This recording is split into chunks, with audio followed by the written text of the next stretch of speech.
Okay, afternoon, everyone. I'm really excited to see you all here, and I think we can get started because we do have a full agenda for today. And we also want to, respect people's time. Everyone's busy, and we really appreciate you showing up. So, greetings, everyone, on behalf of the Caribbean Natural Resources Institute, CANARI, and the Caribbean Climate Justice Alliance. I'd like to welcome you all to today's webinar, which is the third in our four-part webinar series on just and equitable climate finance for the Caribbean. For those of you who don't know me, my name is Ayinka Grandison, and I'm Resilience Program Manager at CANARI. I'm also co-chair of the Alliance. We don't have time, I think, for everybody to introduce themselves, but please feel free to drop your name, organization, and even your country in the chat to say hello to everybody. So before we get started, the usual Zoom housekeeping. So could we just ask that people stay muted while we're presenting, unless they're ready to speak? Also, I think just to help us with bandwidth, because we're expecting at least 40 to 50 people, keep your camera off unless speaking. And also feel free to use the chat box. You can put questions there for the presenters, but you can also use it if you have any queries, technical issues like you're not hearing clearly. My colleague, Aaron Peter, will be checking the chat box regularly and can help troubleshoot if there are any issues. Feel free to raise your hand if you know where the raise hand function is to ask any questions. You can also use the chat if you're having audio issues. And also noting that we are recording this session and we will be able to share the link to the recording as well as the slides afterwards. So with that, I want to get us started by providing just a little bit of context for the discussion today and a little bit of background as well for this series on just and equitable climate finance for the Caribbean. So I wanted to note that really we're continuing on from one of the key conversations that was happening out of the SIDS4 conference in Antigua and Barbuda. And also we're looking towards COP29 in Azerbaijan next month, November, which as many of you know, has been dubbed as a climate finance COP because one of the main priorities this year is to negotiate and agree on a new collective climate finance goal globally. And so with all of this attention on finance, I think this is a really great opportunity for us as civil society and citizens and activists to really think about, how we can better advocate for more just, inclusive, rights-based and innovative approaches to finance for the region. And that's what we're trying to do with this webinar series, or at least contribute to as part of that conversation and discussion. On this slide, I also wanted to kind of highlight that this area, climate finance and improving access to it for frontline communities, small and micro enterprises, and broadly civil society is one of the priorities that the Alliance has as part of its Caribbean Climate Justice and Resilience Agenda, which was launched at the last COP in Dubai. It's really focused on, kind of promoting access and delivery of climate finance in very just and equitable ways. And so that's one of the reasons that, we're hosting this series. And as you can see on this slide, one of the bullets here is looking at how we can use debt forgiveness and restructuring to address one of the key crises in the Caribbean, which is affecting access to finance. So I think with that, I will stop talking and get us going on our focus for today, which is talking about debt, climate justice, and finance. And we have two fantastic speakers, Mr. Jawala Rambaran and Ms. Laura Kelly, who I will introduce in a bit more detail shortly.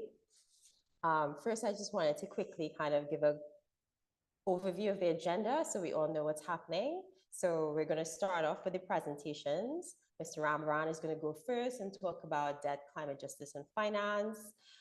Then Laura Kelly is going to follow, talking about some of the innovative debt instruments that exist.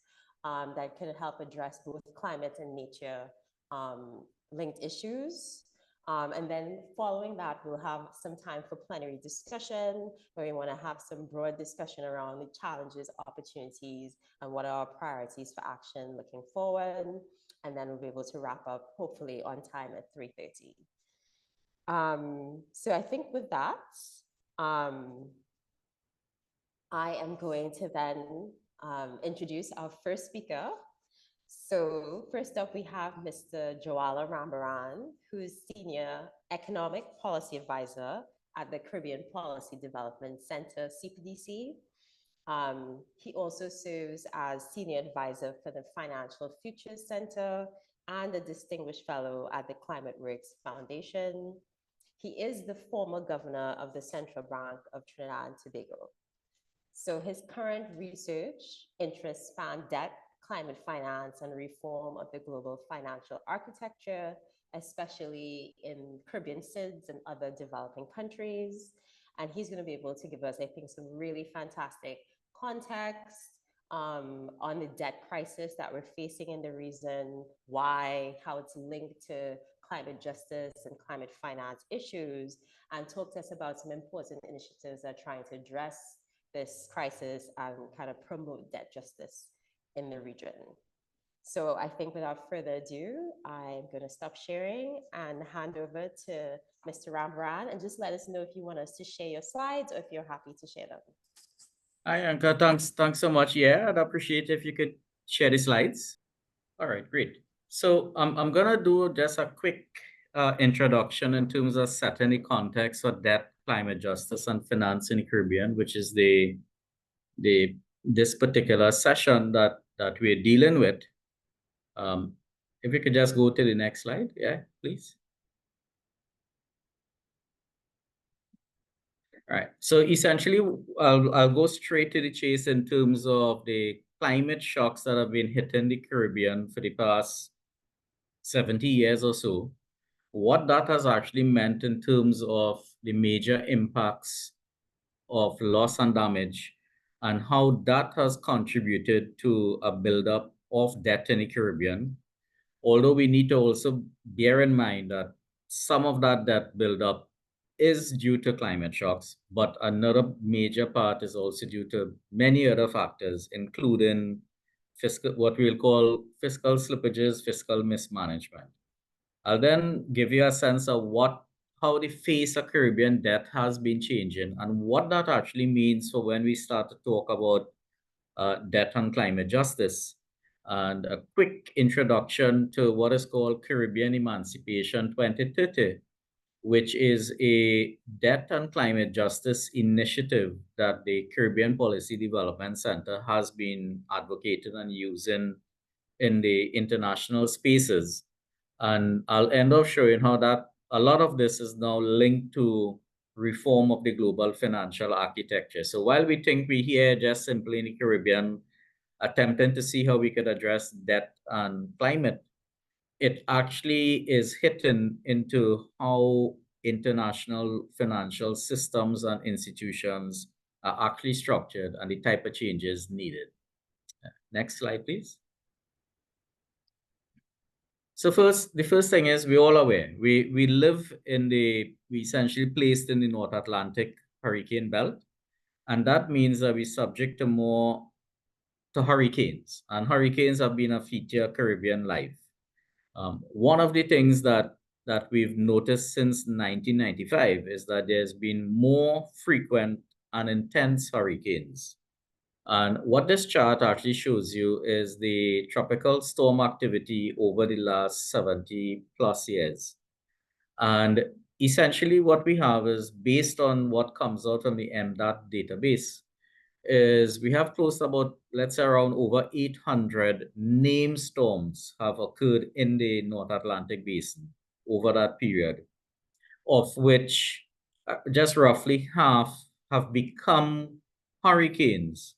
But most importantly, of that half that became hurricanes, at least another half became what we would call major hurricanes of category 3, 4, and 5. And that essentially amounts to about 200 major hurricanes have hit the Caribbean region over the last 7 decades. Next slide.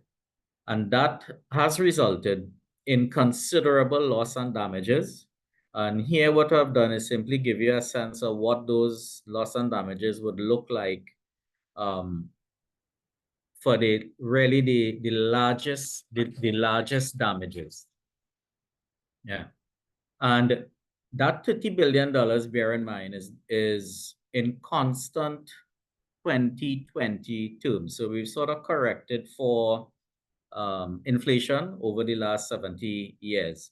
And as you're quite aware, here in the Caribbean, we actually have one single event that virtually decimates an entire economy. Dominica is in the top spot. When Hurricane Maria hit in 2017, the damages were equivalent to over 225% of GDP. And just over 20 years ago, we saw when Hurricane Ivan hit Grenada, those damages were equivalent to about 200% of GDP. So we do have significant damages arising from hurricanes, and our governments have then been forced to engage in unplanned borrowing. Much of that borrowing is on the external market, so they effectively end up with external debt, and that debt has been used either for relief, recovery, and reconstruction activity. Next slide, please. And what that has done is that the climate shocks have helped to make the Caribbean and Caribbean SIDS the most heavily indebted SIDS worldwide. So the chart on the left shows how debt has risen in the Caribbean over the last 30 years. And so around 1993, total public debt in the Caribbean was just around $15 billion. But by the end of last year, we had reached close to about 75 billion. So that's a five-fold increase over 3 decades. And what that has done is essentially placed the Caribbean, as I said, amongst the most heavily indebted SIDS. We have about 6 Caribbean countries that are now in the top 10 heavily indebted SIDS. And we generally have every year, depending on how the debt to GDP numbers go, Barbados and Suriname sort of switching places, but they're generally always in the top 5. And then we have now Dominica, St. Vincent, the Bahamas, and Trinidad and Tobago inside that top 6 space. So while these debt stocks actually suggest that these countries may not only have a liquidity problem, but they could be facing a solvency problem as well. But at the end of the day, whether the focus is on the liquidity or on the solvency at the moment, these are countries in significant debt distress. Next slide, please. And when we talk about this climate debt, clearly we talk about climate justice, historical responsibility is what starts to kick in. And this slide actually shows you the top countries that have been historically responsible for cumulative carbon emissions from 1850 to 2021. And we're all familiar with the story of the United States and Russia. But 2 things to bear in mind. One, China is in 3rd place as the 3rd largest emitter at this point, historical emitter at this point. And the United Kingdom, which was basically decolonizer from most of our countries, is in 5th position. And that starts to raise the issues when we talk around climate reparations and how we attempt to settle and structure debt. And now, while much of the discussion has been around the United Kingdom, I want you to just kind of keep a mind on China, because I'm going to come to that in the next few slides. Yeah, next slide, please. So while debt has actually risen to significant levels, the face of that debt has changed. And that complicates any attempt when you try to create a climate debt justice initiative. First is that we no longer receive funding from traditional Western donors. Since the early 1990s, they have moved those aid flows to low-income and post-conflict countries. And accompanying that is that what is known as the Paris Club, which is the traditional group of lenders, they have stopped lending to the Caribbean. And part of that is simply because Caribbean countries started graduating to middle income and now upper income status. So according to the World Bank, if we look at these countries per capita GDP, they are considered in the middle to high income status. And of course, that per capita income metric does not take into account the vulnerabilities of Caribbean countries. While the Paris Club group and the traditional Western donors were lowering their financing to the region, some entity had to step in, and that was actually China. China saw a vacuum emerging and started lending to Caribbean governments in a pretty big way. And at the same time, many Caribbean governments obtained credit ratings from the traditional agencies like Standard & Poor's and Moody's, and they began to borrow either on the regional capital markets or mainly then on the international capital markets. And those SIDS that could not borrow on the markets had to turn more and more to the IMF, the World Bank, and other regional development banks such as the CDB to support their financing strategies. Next slide. So what this means is that we now have a situation where Caribbean SIDS owe about $34 billion to a diverse range of external creditors. And what I've done is simply just giving you a sense of what that looks like. So the blue part of the pie chart says that the bilateral creditors account for about 16% of that total debt. And that is your Paris Club plus the non-traditional lenders now. The orange segment is the multilateral part of borrowing, which is borrowing from the IMF, the World Bank, and other MDBs. And here's the key part about this orange. When we start to talk about debt restructuring, that 41% is not up for restructuring because these institutions carry what we call preferred creditor status.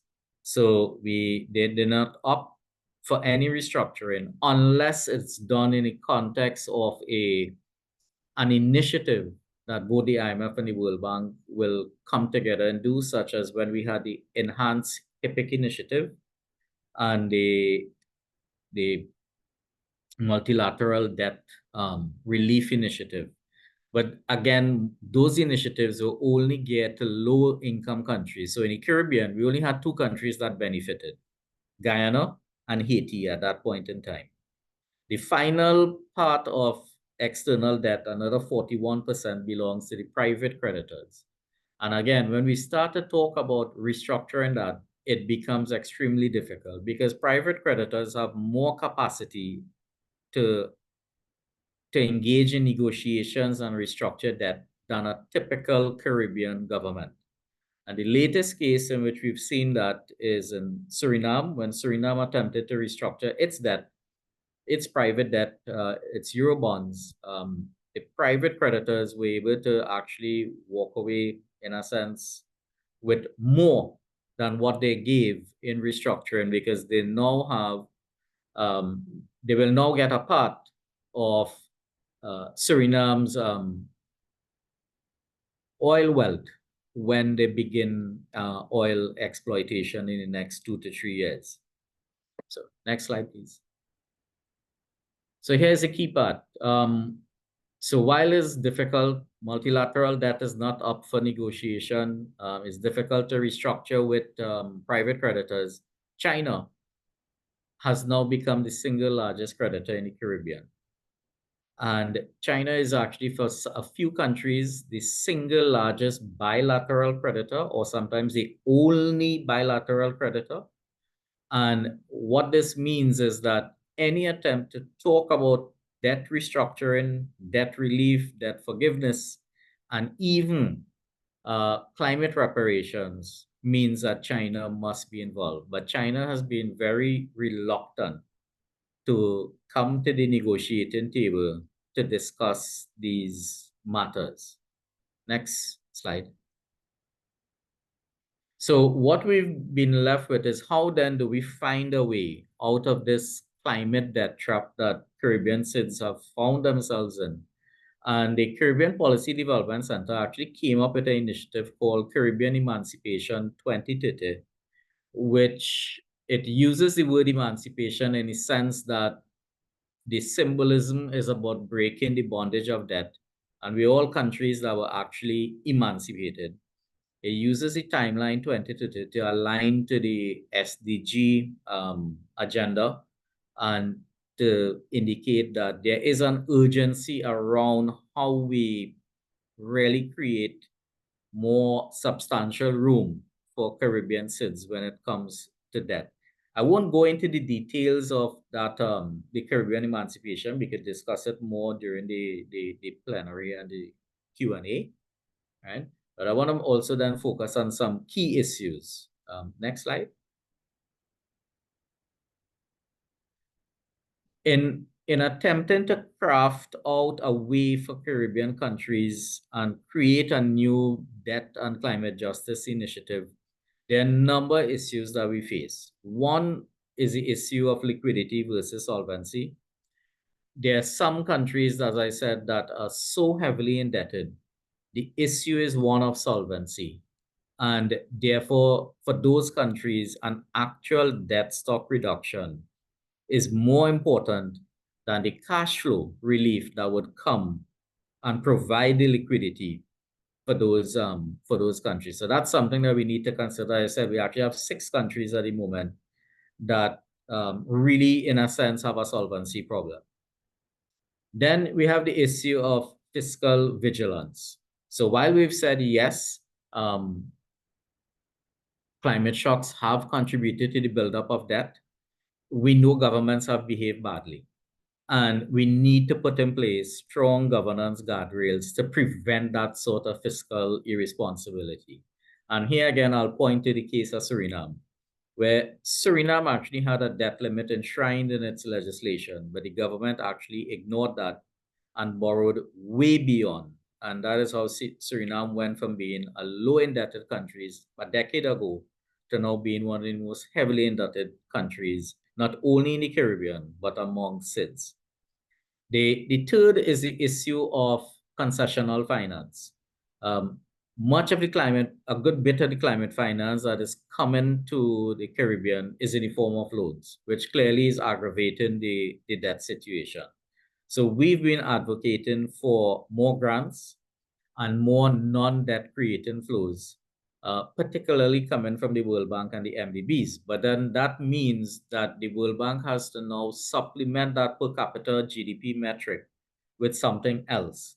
And we've actually recommended that something else should be a multi-vulnerability index, that resilience index that really takes into account the various aspects of vulnerability and resilience building that is inherent within Caribbean countries.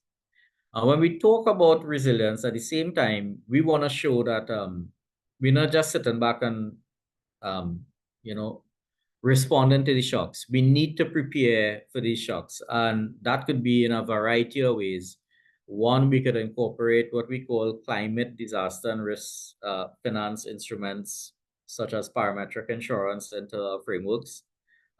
We could look at instituting debt pause clauses, and we could also look at various other innovative financing mechanisms that have been mentioned. And one, of course, is debt swaps. And then finally is that there's need to advocate for a debt resolution mechanism that brings all the players to the table, especially China, when it comes to the Caribbean. And so far, the debt resolution mechanisms on the table is what we call the common framework, which is really under the auspices of the IMF. And that has not worked. And so we are asking for something that is a lot more inclusive and a lot more comprehensive and a lot more credible, that resides within the UN system. Next slide, please. Yeah. And therefore, this then means that you'll see, if we have to build out a climate and debt justice initiative for the Caribbean, it also means that there has to be significant reforms to the global financial architecture, because they both go hand in hand. And here in the Caribbean, we've certainly been punching above our weight when it comes to advocating for reforms to the global financial architecture. We're all familiar with Prime Minister Mia Mottley and how she's emerged as this global champion, not only for SIDS, but also for advocating for significant change on the international stage. She has championed what is called the Bridgetown Initiative, which is now in its third incarnation. And she is actually now the chairman of what is called the V20, the Vulnerable Group of 20, which is no longer 20 countries, but now actually comprises 70 countries that are considered highly climate vulnerable. So Prime Minister Motley is in a very influential position in terms of championing Bridgetown Initiative and and chairing the V20 group to advocate and support the work of civil society in terms of the reforms we like to see in the global financial architecture. And then, of course, as Anka mentioned, at SIDS 4, we actually had world leaders, including our leaders, adopt the Antigua and Barbuda agenda for SIDS. And that in itself contains several recommendations and initiatives and programs on how we could move forward with changing this architecture. And the final slide is really the one that next year is what we call a Jubilee year, meaning that in the Catholic tradition, it's a year for forgiveness. So His Holiness Pope Francis has been instrumental in attempting to create what is called Jubilee 2025 to see how we could start that process of dealing with the debt crisis in the global south. So the Catholic Church, many global civil society organizations are all now working towards how we could make Jubilee 2025 happen. And the Caribbean Policy Development Center is in that particular space in terms of championing this debt and climate initiative on behalf of the Caribbean. And I'll close here and take questions later. Thank you so much. So thanks very much, Joala, for that really, I think, informative presentation, which has shared, I think, a lot of useful information on the debt crisis, where it kind of stems from, and highlighted, I think, a number of really interesting kind of ways to help address it and initiatives that are happening. So we have a little bit of time for a couple questions, and maybe I will take the prerogative as moderator to just ask you to say a little bit more about the Caribbean Emancipation 2030 initiative, because I think it's really interesting that it's kind of a civil society-led initiative on debt and climate justice. And so I think others here would be interested in hearing more about it. Okay, sure. If you could just go to that particular slide so colleagues can see it. Yeah. All right. So the Caribbean Emancipation 2030 has three particular objectives in mind, right? But the main one is, how do we negotiate a substantial reduction in debt for Caribbean SIDS as a means to restore their solvency? And really, how do we meaningfully put an end to the Caribbean's what we call silent debt crisis that's been going on for more than 3 decades, right? And the way how we've said that could be done is that we link a lot of this debt relief whether it is in the form of a restructuring, whether it's in form of forgiveness, whether it's in the form of creating innovative financial instruments and linking it to whether parametric insurance, debt swaps, that it must be linked to the reforms that the countries themselves have articulated in their national determined contributions, in their national adaptation plans, in their national climate strategies, right? And therefore, it must not be imposed from the outside by, say, from the IMF or from the World Bank. Whatever they're doing, it must be clearly aligned to what the country has said. Here are our priorities for building climate resilience, right? And it actually is based along three pillars, because one, it recognizes that not all Caribbean SIDS are actually heavily indebted with unsustainable debt. As I said, we have some with solvency issues, and we have some that really are facing what we would call liquidity. And then we have some who are just in a really pretty okay space, for, in a sense. But sometimes we need to just kind of treat that with caution. So for the moment, you look at countries like, let's say, St. Kitts, Guyana, and Haiti. If you use the sustainable debt threshold that has been typically used in the international space, which is 60% of GDP, these three countries are below that 60%, and their debt servicing is somewhere less than 10% of revenues. So they're considered to be in a pretty okay space, right? But we have others, as I said, two that are above 100% of GDP, then some that are between 60 to 80% of GDP. And debt servicing, sometimes in some of them, could go between 15 to 20% of revenues. So what the Caribbean Emancipation says is countries then have an opportunity to choose where they want to go on in terms of the pillar. We just don't say you have to be there. It is the onus is really on the country to determine where they go, and therefore what form of debt relief will take place. And key to that is, you look at how you deal with debt relief by the public creditors, the bilateral creditors, particularly China. And that is why we've been saying we can't speak to anything meaningful in the Caribbean unless China comes to the table and agrees to say, yeah, for countries like let's say Jamaica, right, that they agree to, on Barbados, that they agree that some debt restructuring has to happen. The format that debt restructuring could even take the place of debt swaps. So like Barbados, for example, is actually about to finalize a second debt swap. Okay. Right? Yeah, right? So and now I know there's an issue with debt swaps in the CSO space, where we've seen, and quite rightly so, because some of the deals have not been as transparent as they should be, right? But my take is that debt swaps by themselves as a financial instrument, there's nothing inherently wrong with it. It is how we structure the deals. And I think there was a rush to engage in commercial debt swaps over the last 2 to 3 years that did debt swaps provided this bad stigma to debt swaps, right? And that's something we can discuss more. Then, Okay. yeah.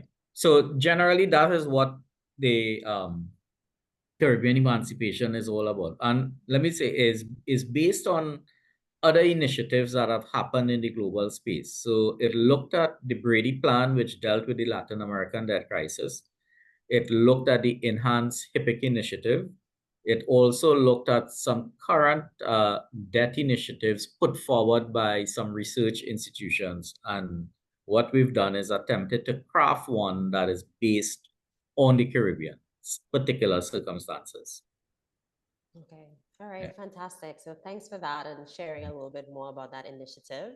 I think based on time, I'm going to hand over to our next speaker, and then we'll take some more questions once we've had both the presenters present. So I'm going to stop sharing and introduce our next speaker, the lovely Laura Kelly. And Laura, just let us know if you want us to share your slides or if you're happy to share as well. Great, thank you very much. Lovely to be with you. I'm joining from London this evening, so that's why I was a little bit late. I wish I was in the Caribbean, where I think you're probably having some slightly better weather than we are. But as we've just heard, that's one of the issues that you face in dealing with climate change. It would be great if you could share the slides. If you have them, I do have them, but I'm conscious that I'm going to be then trying to share. Yes. And yeah, that would be that's not a problem. So we can share the slides, and I'll just maybe say quickly who you are so everybody knows, although I'm sure you can introduce yourself a bit more. But Laura is director of the Shaping Sustainable Markets Research Group at the International Institute for Environment and Development, IIED. She has expertise in trade and agricultural markets and has been doing a lot of work on inclusive and green economies that leave no one behind. And I think before this, you worked at the UK's Department for International Development, DFID. So you've got a range of experience that I think is relevant to this conversation, and have recently been doing work looking at the innovative finance instruments that can help with debt and biodiversity and other types of crises. So that's what Laura is going to be speaking to us about. And I will pull up the slides now. Great, thank you, Anka. And yes, really great to have Joelle's presentation in advance of mine, because I think that set the context really well, and very, very importantly for the context for the Caribbean. We've been working on one of those tools, if you like, the idea of debt swaps, for the last couple of years, and we've been sort of taking a global approach to work with local partners in a number of countries to see how the original model, which actually comes from about sort of 20 years ago, around the last HIPIC initiative, where commercial debt was bought back by American philanthropic foundations and independent special purpose vehicles were set up, and there was very little connection between the debt relief that was given and national priorities. And as we've just heard, that's really critical to sort of improving governance and actually having debt swaps work for both delivering climate and nature priorities, but also deliver for country priorities. So I'm going to talk a little bit about the approach that we've developed, and then try to sort of put it in context of the points that Joelle's been making. So next slide, please. So we're facing a triple crisis: debt, climate, and nature. And the finances, as we were hearing in terms of international financial architecture reform, climate finance, nature finance, does not meet the current demand. And Joelle outlined very clearly the scale of the need in the Caribbean. Debt instruments for climate and nature are just one tool, and again, we're not saying that this is appropriate in all contexts, but in some contexts it will be a valuable part of the way to help restructure debt and meet some of those commitments and objectives of the Emancipation 2030 initiative, which is the first time I've heard about it today, and I think that's a really interesting approach to link the debt forgiveness to historical reparations. It's a very challenging issue for the reasons Joelle outlined, because of how the current debt structure looks. We've got a sort of an approach to national earmarking or national allocation, and then we've actually gone through one of these newer kind of programmatic debt swaps with Cabo Verde, so a small island state, the coast of Africa. Next slide, please. So the context that we've just been hearing about in the Caribbean context, it is broadly across Africa and South Asia. We were hearing about the debt sustainability ratios, and some of the analysis that we've done over the last year showing that Debt interest is taking up more than 20 to 30% of government revenues in about 60 low-income countries, including some in the Caribbean. And that's more than is currently being spent by those governments on health and education. We've seen social unrest a couple of months ago in Kenya, also riots in Uganda and Nigeria. So this is actually putting pressure on governments, but as we've also heard, the international system isn't necessarily keeping up with that. And in this context, the need for investment in climate and nature obviously becomes a lower priority for government, because delivering services for populations are really key. And obviously, we're also seeing that climate finance, a lot of it is still being provided as loans, and particularly in cases of adaptation finance, how those loans are productive can be really challenging. And as Jamal said, a more systematic response is needed, but things like the common framework have only represented a piecemeal response so far. Next slide, please. So what are the different kinds of debt instruments for climate and nature? So I think there was a question in the chat just now about what kind, what does swaps look like?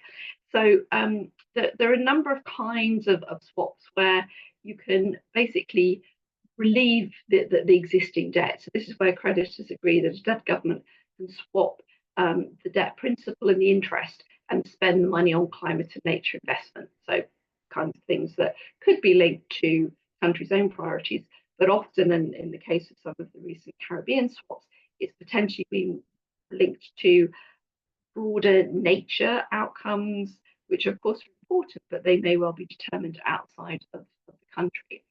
And then where new debt is basically used to forgive some of the old debt, and some of these new instruments, such as credit enhancements, insurance, and risk guarantees, can come in, and there you can link the relief to achieving national priorities of climate and nature, but it's not a direct expenditure link between X amount of debt being spent on numbers of climate and nature outcomes. So that's an important distinction, that it really does give that flexibility and priority to locally owned priorities. And then this idea of sort of debt bonds, which is, in the case of countries, we were just hearing about Haiti, some of the countries in the Caribbean where debt is not a problem and they still have access to markets, there's potential for debt bonds linked to similar KPIs around climate, nature, sustainability, resilience, to actually channel finance into the same, towards the same priorities. So while obviously reparations and debt forgiveness is key, and grants are a very important part of that, meeting some of the challenges of climate does require new private finance, and ensuring that that private finance really hits countries' priorities and it's delivered in a transparent way, linked to KPIs that can help improve citizen government, parliamentary accountability for how money is spent. Next slide, please. So as we've been hearing, there is a much different landscape of creditors now. Old debt, predominantly bilateral creditors, so the last HIPC initiative, bilateral donors such as in Europe, the UK, the US, other European countries. Now China is a much bigger holder of that debt, the multilateral banks and China, as we've heard. And addressing all of these in a sort of a coherent way is quite challenging. One of the things that we've done at IIED in developing our approach is to try to look at how we can bring all of these different aspects of debt swap together. So the profile of the debt, if you like, who the creditors are, how you can bring all of those creditors together, challenging, but we've been done some thinking on that. And then how we can actually use government systems more to channel resources that become available through a swap, rather than these sort of specific environmental investments. Next slide, please. It's called this programmatic approach, as we've labelled it. We've tried to characterize it in a sort of a clear and simple way to highlight how some of the criticisms that very much come from CSOs around this is really relieving debt, it's an externally imposed approach, that it is really tied to local priorities. And this is the approach that we took in Cabo Verde. We worked with local NGOs, we worked with the UN Economic Commission for Africa, and we worked to identify climate and nature priorities that were in the country's own NDC, its NAPS, its Biodiversity Action Plan, and developed KPIs based on that, which we then worked with local NGOs to go out and sort of engage with key stakeholders. So as in many islands in the Caribbean, Cabo Verde's main sources of main sectors in the economy are fisheries and tourism. So a range of workshops were organised with small-scale fishers, with tourism operators, with local communities where different tourism sites were located, to really help to identify if the KPIs that were being identified really met local needs. I think we're aware that a lot of these international, a lot of the national plans have actually been written by international consultants, and very often there hasn't been this level of local consultation. As we were saying, the old style debt swaps funds were managed by international NGOs, often making them less accountable. And I think we've seen that also in some of the recent Caribbean debt swaps, Belize and Ecuador. And in fact, the Ecuador one, there's just been a case brought by CSOs to the Inter-American Development Bank, who have offered the guarantee for that this hasn't incorporated the concerns of local peoples and communities. So the IDB Ombudsman is going to be looking into that. Our approach uses advocates using government systems, so putting money through the budget and working to ensure that the KPIs that are set are met.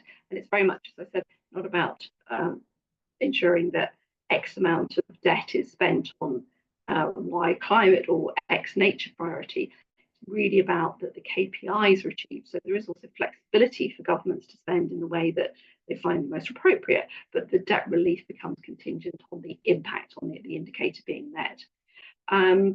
And also, rather than a very strong focus on conservation, really looking at long-term economic and inclusive growth. So hearing about the silent debt burden of the Caribbean, and that the longer-term nature of this, really trying to sort of build this approach in that long-term economic growth that is inclusive it can be very strongly linked to climate and nature benefits. And also the previous swaps have dominantly been with either single bilateral creditors or with the private sector, and we try to advocate this all creditor approach, which has been challenging. But looking at countries like China, they the last biodiversity COP, next week it will be happening in Colombia. 2 years ago it happened in Kunming. The Chinese have been quite strong advocates of generating more finance for climate and nature. And this is one of the innovative tools that they could look at to use to relieve some of the debt that they hold for low-income developing countries. Similarly, with the private sector, while it is still very difficult, but given the fiscal responsibility that private creditors will often cite that they owe to the people whose money they are managing. If you look at their websites, JP Morgan, Credit Suisse, many of the holders of Eurobonds, they are full of commitments to achieving climate and nature outcomes, and potentially using debt swaps to leverage some of that is a way that we think there's scope to go forward. Next slide, please. I've already talked a little bit about the recent examples. I think, as you can see here, amounts have been really quite small. Seychelles, which is quite an established one now, only $27 million was released.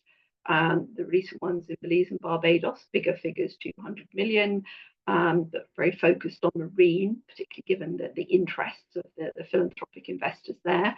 The deal that I mentioned that we worked on with Cabo Verde in Portugal, that's potentially worth between 200 and 400 million. Around about 50 million has been relieved so far, but negotiations are ongoing.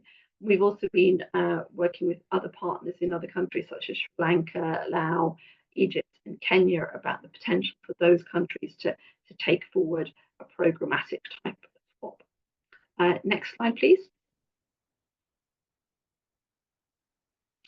And we have had some success in influencing the international financial architecture.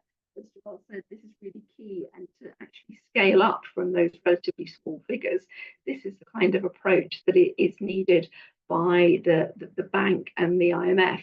And this is a diagram from a paper that they published in the summer this year, which highlights the sort of the degree of national ownership and how that can help to help with the actual achievement and implementation of targets. And you can see here in the bottom left-hand corner, you've got the sort of the offshore special purpose vehicle, which is some of the historic swaps, international, local NGOs, so the Nature Conservancy that's been involved in some of the marine swaps in the Caribbean sits there. And then this public project implementation unit with third-party verification. So this is where the sort of the approach that we've been advocating sits, linking to a sort of fully public project implementation unit sitting within government. So in terms of linking the approach to sort of broader influencing and engagement, that's been really quite, but we're quite pleased to see this happening. And we're going to have a small team in Washington next week at the annual meetings, engaging in a whole set of discussions around these issues. Next slide, please.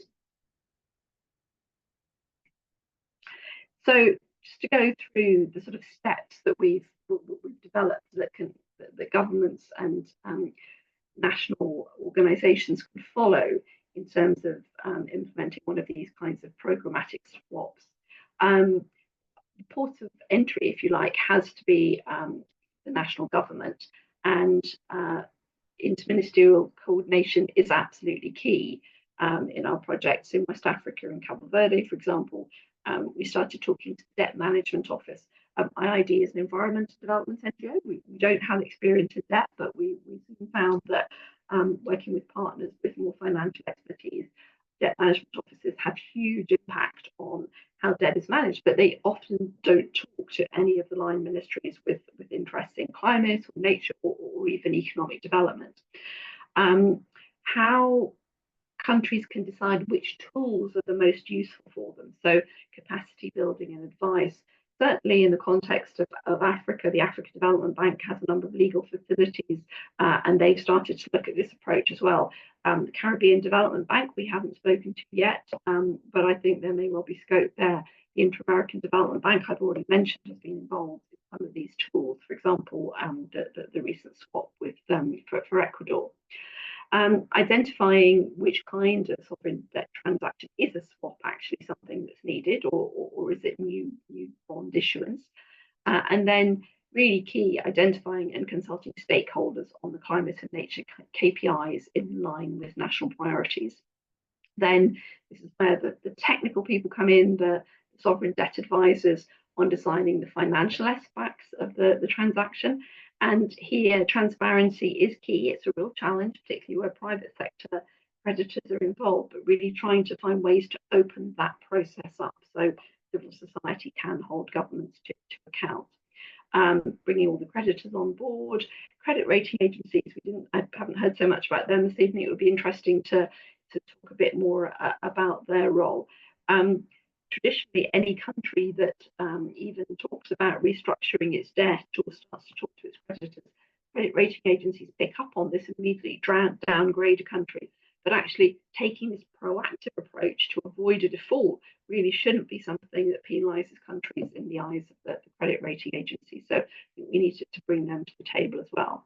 And then actually execute the transaction, publicize it, and link it to accountability. I think this is one of the absolutely central things that we've learned from our developing our approach, talking to stakeholders in different countries, really trying to get out of this sort of debt trap, this debt cycle of resources not being spent to deliver the outcomes that they're supposed to, and really tying them to outcomes and making it transparent.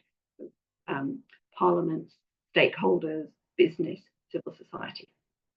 And I've got a final slide which just outlines some of the resources that we have produced on this work, and I hope we can share this with participants afterwards so they can look into this in more detail.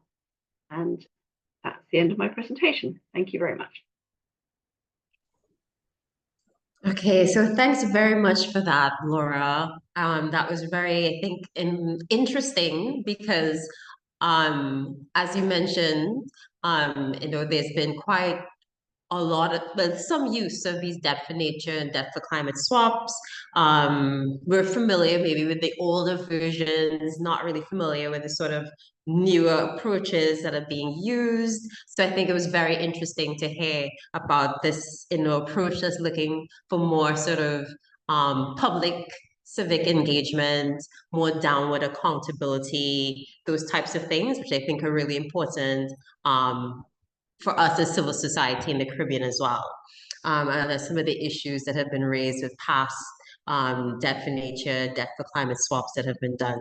So that was very, very interesting. So maybe I'll open up the floor and I'll stop sharing the slides as well, and see if people have any sort of burning questions to ask Laura to kick us off, before we take a couple of questions to the presenters that people may have, before we open up for our broader discussion.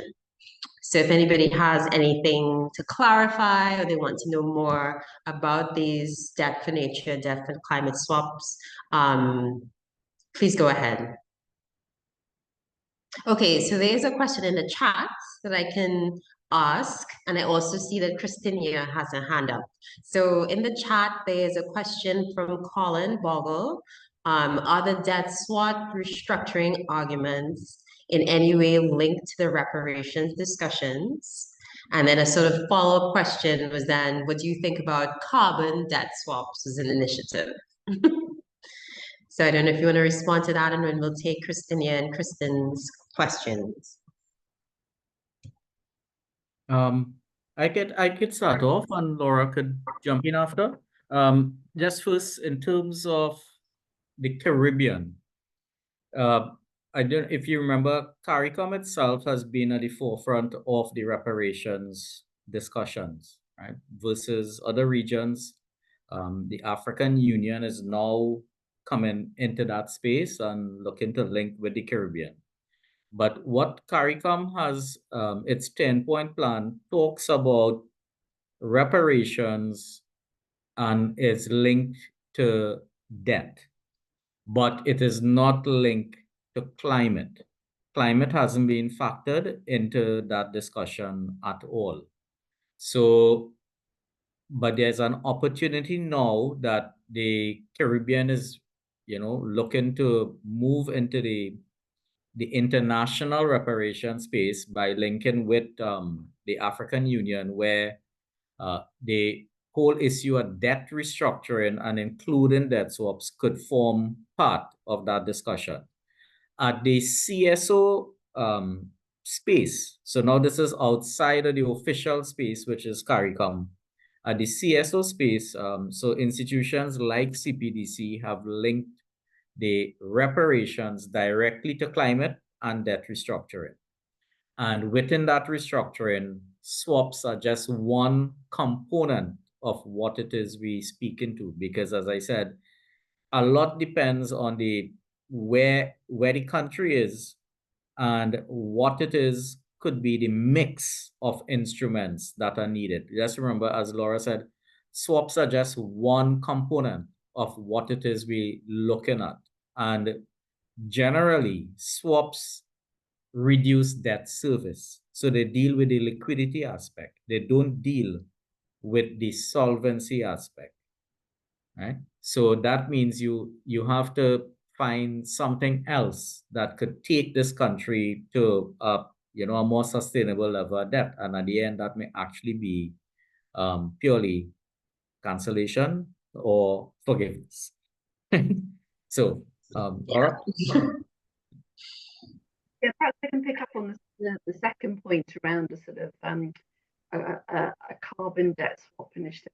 I think the key thing is it's actually about what the country's priorities are and getting resources into those priorities. So if it is about climate mitigation, if it's about installing green energy, then yes, I think the key thing to make these things potentially useful economic development tools and enhance accountability is that it's linked to national priorities.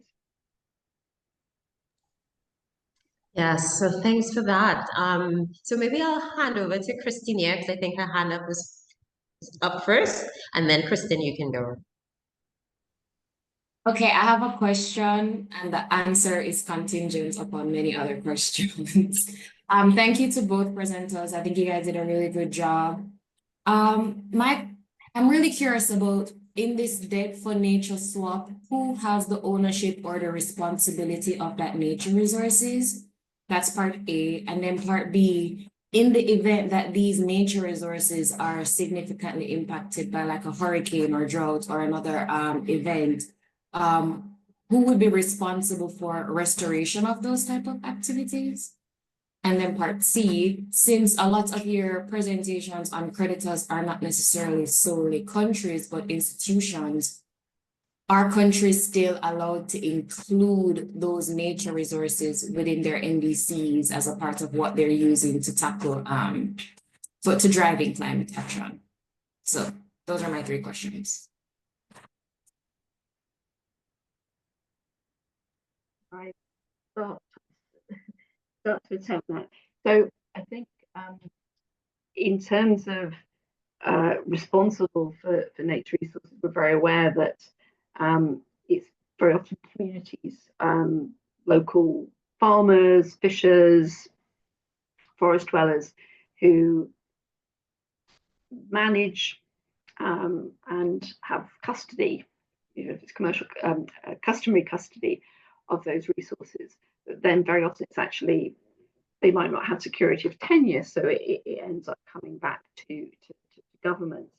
And I think perhaps perhaps using the example of sort of fisheries within the Caribbean, or with small island states, is that the sustainable management of those resources is often better done by those communities who understand them best.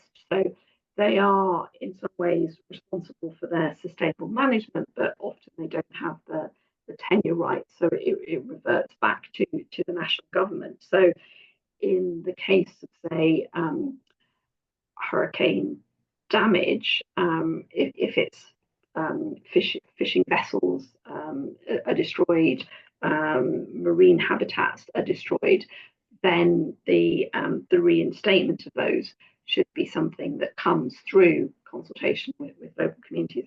If I'm understanding your where your question is going correctly. Does that cover all 3 parts? No, I was wondering more along the line, if a country participates in a debt swap, for example, I'm Barbados and I have significant coastal resources and I want to use those coastal resources for the nature component of my coastal resources for the debt swap. And then that significant resources is later impacted by a hurricane. I'm trying to figure out, when they do this debt swap, who owns the nature? If it still stays within the ownership of the country and they would have to do the restoration or the management, or if the entity that did the debt swap will take over management of that resources in and of itself. I don't know if that's clearer. Sorry, yes. So the swap mechanism would not transfer ownership of resources. I think if there is a swap that is around investing in the restoration or improvement of those natural resources, and then there is a further event that degrades them again, then that's the problem, you won't meet your KPIs.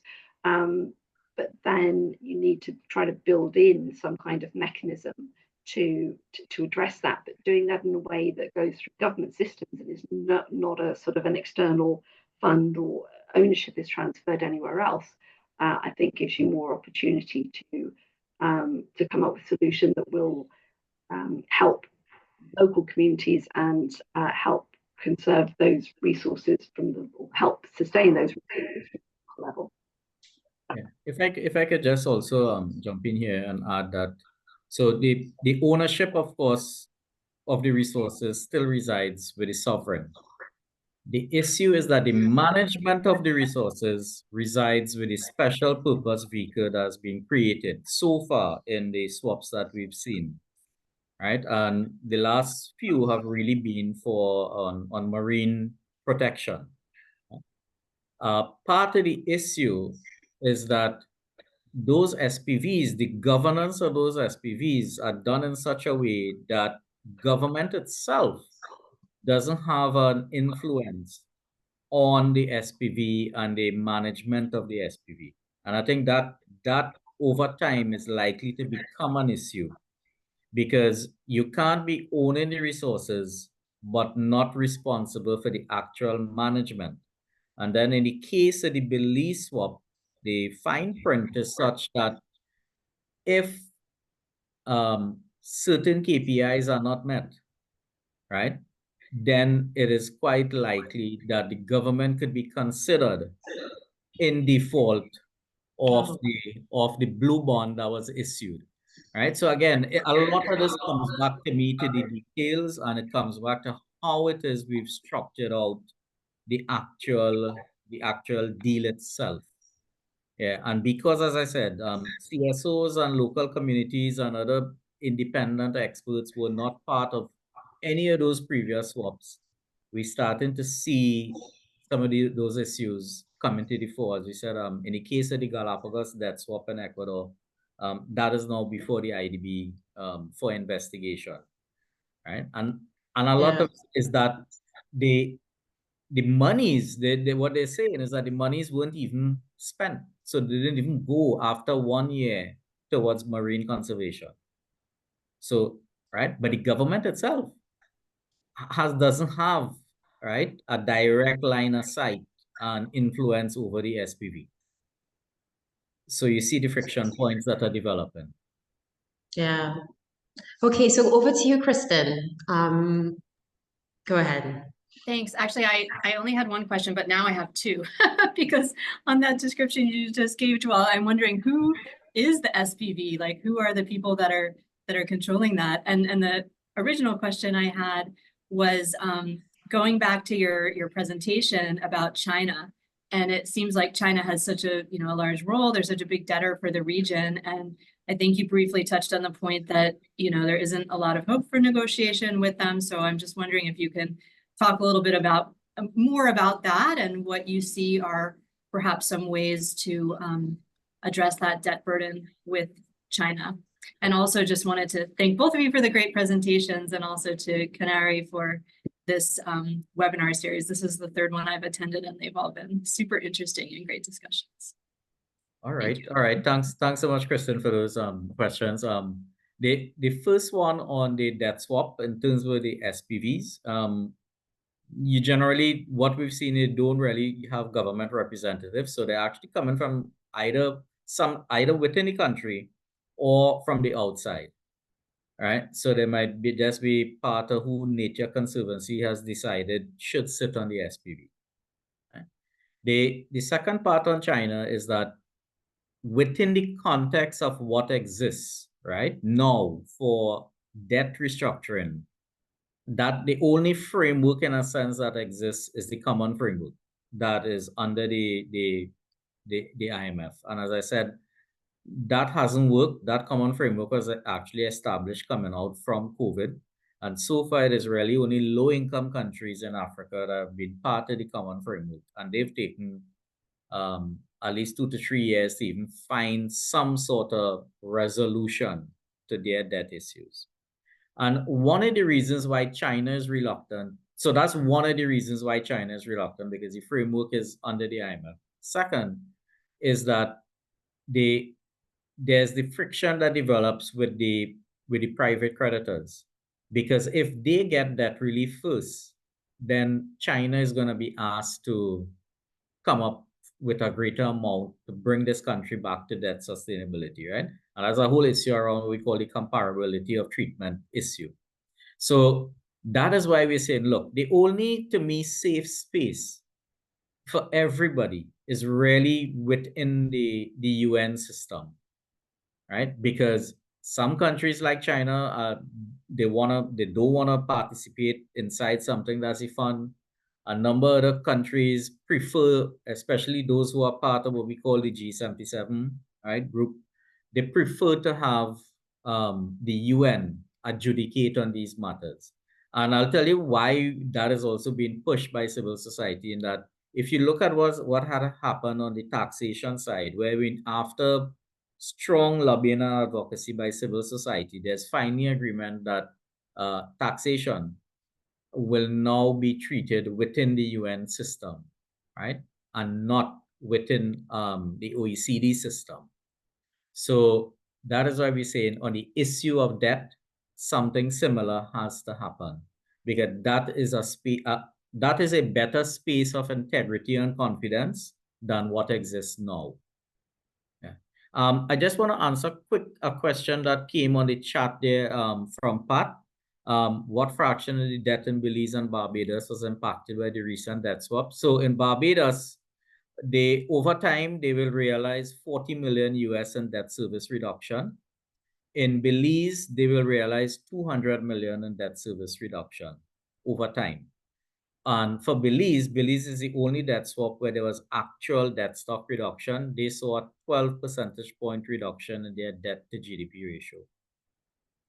Right? And there's a question on, is there a source where we could find a list of Caribbean countries and their debt? Well, there are many sources, but you are actually going to CPDC's website, and there's something called a debt monitoring hub, and you will find all the information on debt in the Caribbean. So that's a plug for CPDC there. Okay.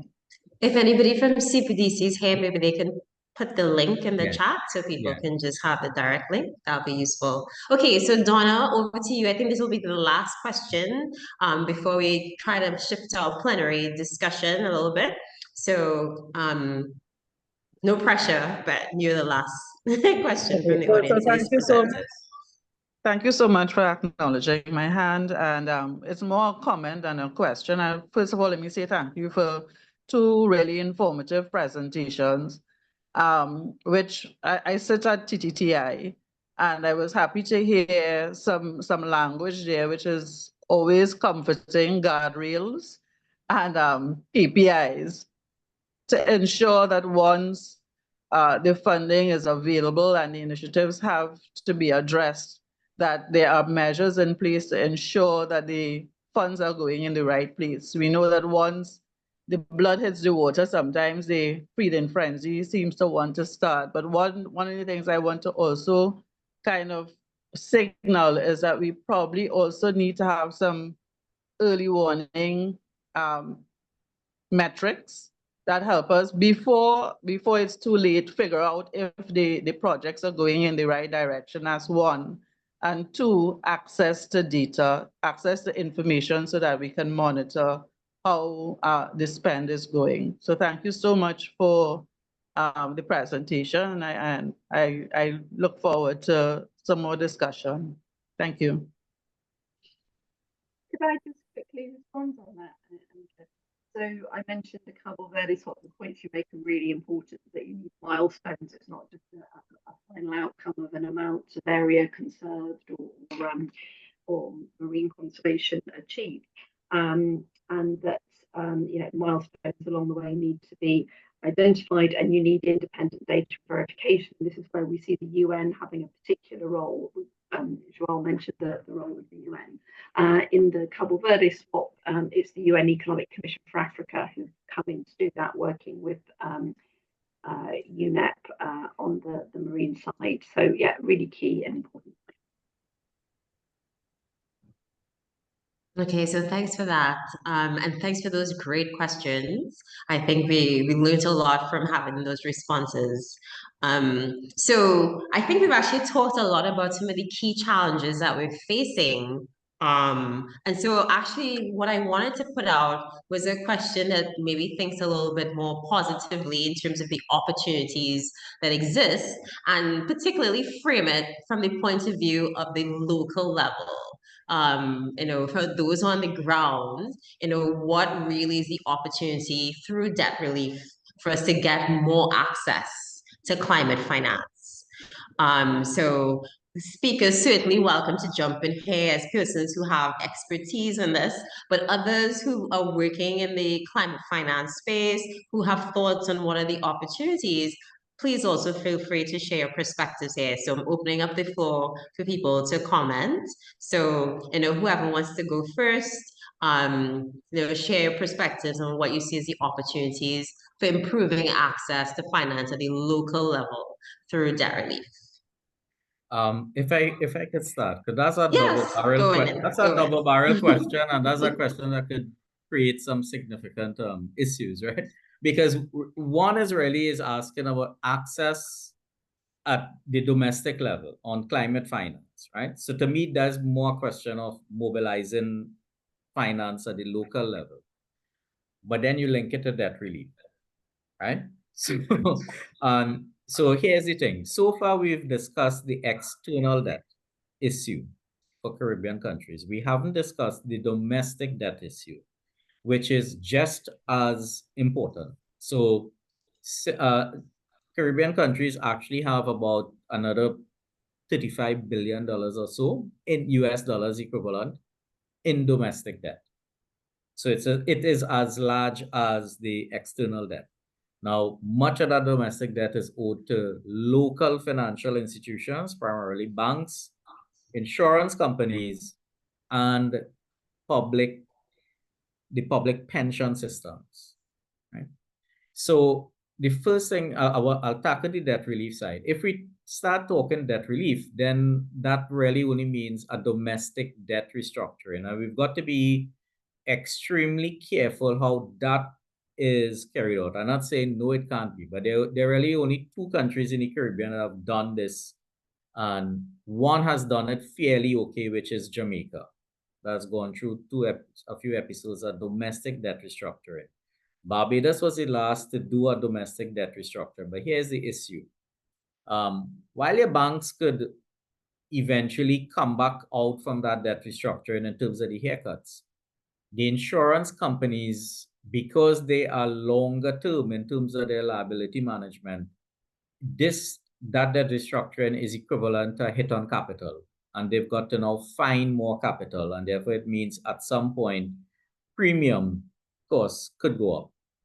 The other part to that is that if we start looking at debt that is owed to the public pension system, now we start to run into something a little more difficult, because to create a haircut that brings the debt into sustainability may actually mean that many of us who dependent on that pension are not likely to get it, right? Because that pension amount is going to be cut tremendously, added to the fact that nearly every single public pension system in the Caribbean is insolvent, right? So that's an added part that we have to deal with. So at the macro level, it might not be as exciting to say there might be opportunities. I think there's significant dangers and challenges in terms of how we restructure that particular debt. But here's where, to me, the opportunities are. Caribbean-wide, we have two very large domestic indigenous insurance companies that have not entered the climate change space. We have very large indigenous banks that have not entered the climate change space. And we have very large pools of private pensions that have not entered the domestic climate change space. And I think that, to me, is where the opportunities are. But that means now that central banks have to also come in and use the levers of financial regulation to get those large entities moving in the desired direction. And and our central banks have not started that as yet in the Caribbean. So I'll leave that there. Okay, so thanks for that. I think, that was very interesting because we hadn't really talked about domestic debt and how we could leverage that, address that. So I think that was very useful for everybody. I'm just going to check the chat, but also invite people to put up their hands if they have anything that they want to add. I'm not seeing anything additional in the chat for now. So yeah, so please feel free. I mean, I know that debt can sometimes feel like a very complex problem, that a lot of people in civil society don't really feel like they know enough about to kind of share ideas. But if you're working in this space and have some thoughts here or some questions, feel free to share them. Laura, I don't know if there was anything you wanted to add here. Yeah, perhaps just on the sort of the opportunities and looking forward to COP29. Yes, it can be daunting, but I think this issue of linking to local priorities, things like KPIs, milestones, it is a mechanism that can also increase accountability and really help to drive resources to where they are most needed and where sort of communities have the most leverage over them.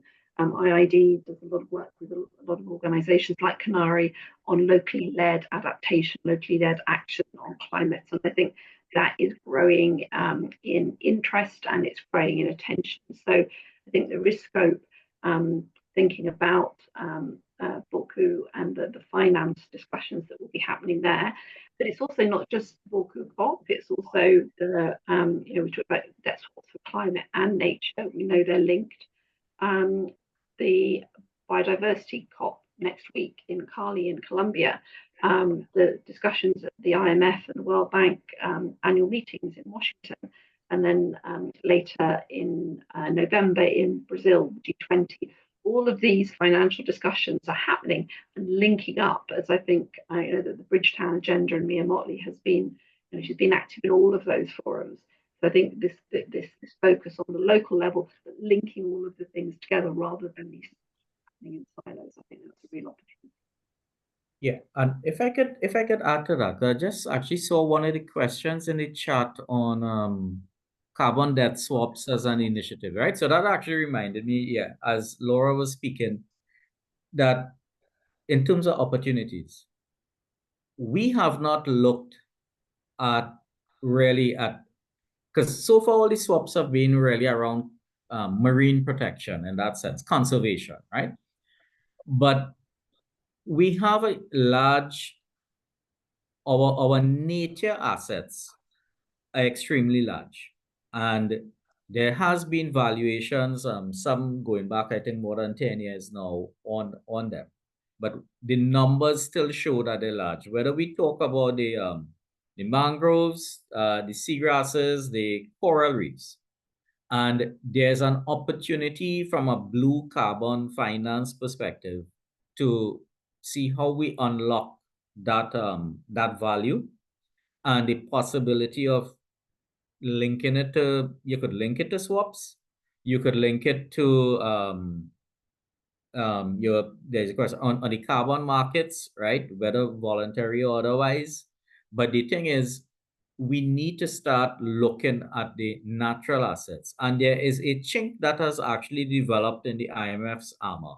Because the IMF has just released what we'd call it a working paper. So it's not policy as yet, on nature and nature risk, and where they're actually acknowledging for the first time that nature and climate change, unless addressed, are key threats to the global financial stability. So that means we have an opportunity coming in to start to now influence how this institution, and then how we move to other IFIs, how they actually see nature and how we could unlock value from our natural assets. right? But it's still a long road ahead, but it's a road for opportunity for us in the Caribbean. Yes. And I must say, and Prime Minister Motley has actually, as part of her work plan for the V20, this is not on the Bridgetown now, on the V20 agenda, this has actually come on to the agenda. Okay. Right? So we'll hear more of it in Okay. So I realize that we're running out of time, so I'm just gonna check the chat to see if anybody has added anything. Oh, so there is a comment, maybe a bit of a question actually, from Pat Northover. So it's talking about that national debt is shaped by variables around interest and exchange rates. And the problem is that we as citizens are price takers, and that our monetary policies are not really autonomous. So I don't know if anybody wants to respond to that as kind of maybe a final comment on responding to this debt crisis and promoting more debt justice before we wrap up. Yeah. Well, that's a structural feature, SIDS, and it comes back to the problem of savings. And how is reflected in the fact that governments then have to borrow. Because if we had large pools of capital, which some countries actually have, there would be no need for so much public borrowing, right? And the other side to that is investing the funds in viable projects, right? And that's related to the issue from on the transparency initiative side, that we all have governments that behave badly, and they invest in some things that have you wondering, right? And those things don't generate a significant return, right? And the worst case of public borrowing is when you are borrowing to simply meet recurrent expenditure, right? Then you're simply digging a hole, for the country.